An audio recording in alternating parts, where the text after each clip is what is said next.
Salut à toi, j'espère que tu vas bien. Aujourd'hui, on se retrouve dans une nouvelle vidéo où on va parler du Hadin. Le Hadin en trading, je trouve que c'est très mal compris, voire très mal exécuté. Mais le but de cette vidéo, c'est de te montrer comment faire pour l'exécuter comme il faut et sans faire n'importe quoi. Mais avant toute chose, il faut savoir deux trucs. C'est que la première, il faut jamais risquer plus que ton risque initial. Donc si tu veux risquer 1% par trade, bah, tu vas pas risquer 1,5 avec le add-in, c'est complètement con. Parce que le but en fait c'est de, justement, et ça en vient à la deuxième chose, c'est qu'il faut, tu peux maximiser tes performances, mais sans risquer plus, tu vois. Et ça c'est assez important. Donc je vais te faire un exemple, imaginons, tu vois, tu es en tendance haussière, comme ça, tac, tac, tac, là on voit que je sais pas, il y a un range, là on recasse, tac, tac, et là on fait ça, tu vois. Ce serait un petit peu le setup parfait. Euh, donc là, typiquement, moi, ce que je ferais, bah, du coup, tu traces une sorte de neckline, comme ça, tac. Tu voudrais short, bien évidemment, avec les fondamentaux, hein, on n'oublie pas. Là, on va dire que tu prendrais comme ça, avec un short comme ça. Donc déjà, tu as un très bon RR, mais bon, on va augmenter pour dire que tu as un RR un peu moins bon, parce qu'en vrai, si tu as déjà un RR de 6, t'as pas forcément besoin d'un add-in. Mais voilà.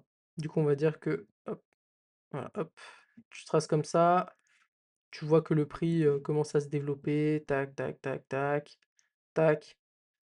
Donc là, le truc à savoir, c'est que tu n'as pas trop d'endroits. Attends, je vais le refaire, c'est dégueulasse. Donc on voit que le prix, voilà, il va dire, il va faire un petit truc un peu comme ça, tac, tac. La cassure, bam. Là, on bouge pas trop. Paf, paf, paf. OK. Donc là, déjà, le but, c'est de bouger son stop loss, OK? Le truc qui est important avec le fait de bouger, enfin de trailer son stop, c'est qu'il faut que tu saches en général à l'avance, avant de prendre ton trade, si tu veux être agressif sur le management de ta position ou si tu veux laisser le prix respirer. Typiquement, je vais te donner un exemple.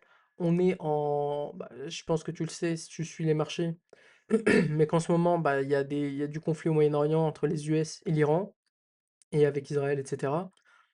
C'est le genre de moment où moi, quand je prends un trade, je vais trailer agressivement. Parce que le but, c'est de sécuriser le profit au plus vite.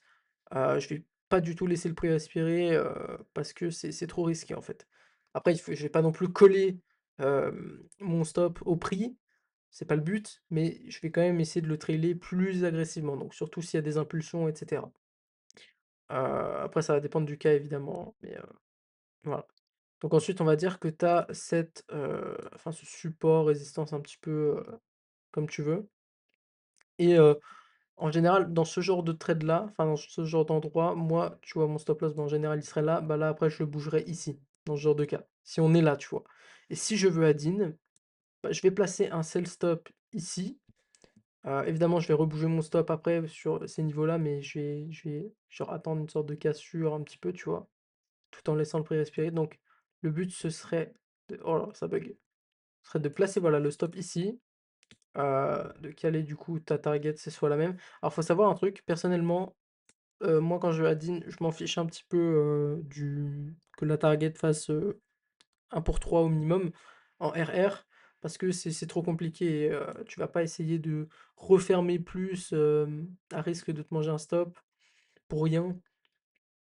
Tout ça parce que tu voulais un RR de 3 sur le add-in, ça sert à rien, d'accord? Donc même si j'étais à, 2,8 ou 2,21, bah, ça me dérange pas, tu vois? C'est un add-in et donc là, tu vois que je sécurise du profit, heu, tout en mettant un peu plus de risque sur la table, OK? Et donc si on arrive à ce moment-là, bah, moi je m'attends à, un break.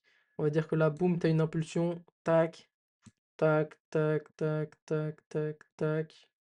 Après tu as peut-être une autre impulsion, tac, tac et bref, TP, Dieu merci, quoi. Mais du coup, là, à chaque fois, tu traites ton stop sur des endroits qui ont du sens. Donc là, après, ça peut être là. Et après, si tu vois que tu es proche du stop, bah, tu le rapproches beaucoup plus parce que le but, c'est pas de.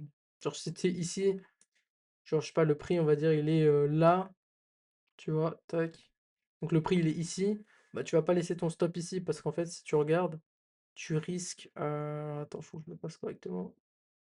Donc tu risques tout ça pour gagner seulement ça. Ton RR, il est complètement négatif.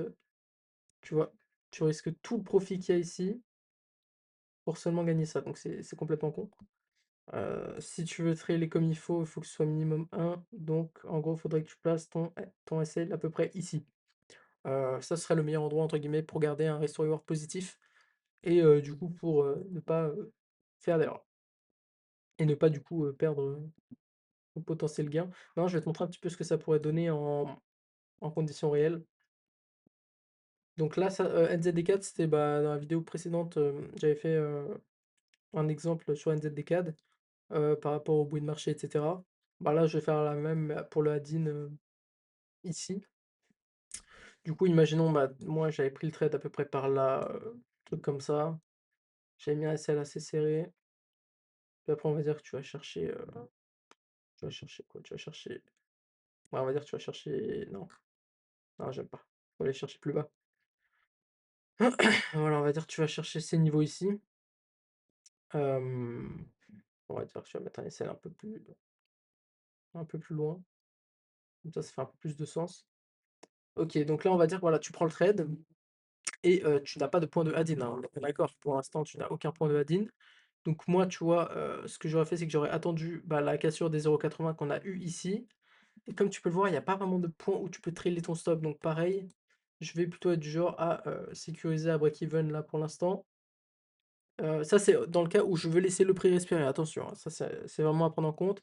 Quand tu veux laisser le prix respirer, bah, je vais pas toujours laisser le, 1 pour 1 minimum, de risk to reward, si je sais qu'il y a pas mal de volatilité ou que, le prix, peut, respirer comme on a dit avec les corrections. Mais, du coup, voilà, j'aurais mis en tout cas ou alors au minimum au-dessus des 0,80, tu vois? Et même j'aurais utilisé, les niveaux Fibonacci, donc genre comme ça. Attends, je vais te le retrouver, hop. Je sais pas si on est là. Tac, bah, j'aurais mis au-dessus des, 61,8. Donc, ici, c'est un très bon point en soi. Et ensuite, on voit que tu as une correction qui est en train de se faire. Et donc là, tu veux add-in, parce que tu voulais attendre du coup la correction, potentielle, tu vois? Donc on va dire que tu attends la clôture, hop, tu vas prendre le trade ici. Le SL, tu vas le mettre au même endroit, ça c'est très important, tu vas le mettre au même endroit que, le stop loss de l'autre trade, hein, d'accord? Parce que si tu te mets genre là, ça a pas de sens, si tu te mets là, ça a pas de sens. Faut vraiment garder le même stop loss et ensuite tu vas viser, bah, la même target, hein, on va pas ça sert à rien de changer de target et là, du coup, tu as un super add-in qui t'offre un RR d'à peu près 9, hem et voilà et comme ça, au pire, bah, tu vois, si le prix va contre toi, bah, en fait, tu as quasiment rien perdu, quoi. T'as quasiment rien perdu et c'est le but, c'est de pas risquer plus. Donc si encore une fois tu veux, risquer 1 par trade, bah là tu vas pas risquer 1,5 tout ça pour add-in, d'accord? Ça sert strictement à rien. Après tu as plusieurs formes de add-in et que je vais te montrer, là maintenant, donc ça c'est un peu le add-in classique. C'est que imaginons tu vas risquer 0,5 sur ta position et tu as envie de rajouter du volume, bah tu vas rajouter les 0,5 restants ici, OK? Maintenant tu as d'autres points. Qu'est-ce que je veux dire? Tac, tac, tac, ça on va enlever, hop. Ah donc on va partir du principe que tu es dans le même trade, OK? Et que tu as mis, cette fois-ci 1 directement. Donc là, ce qui se passe, c'est que tu vois l'impulsion, sauf que tu n'as aucun point où trail et du coup, ça peut être dérangeant parce que tu ne sais pas, tu sais pas trop où placer ton stop, tu veux pas laisser tout le gain sur la table, enfin tout le profit latent. Donc tu veux quand même prendre du profit.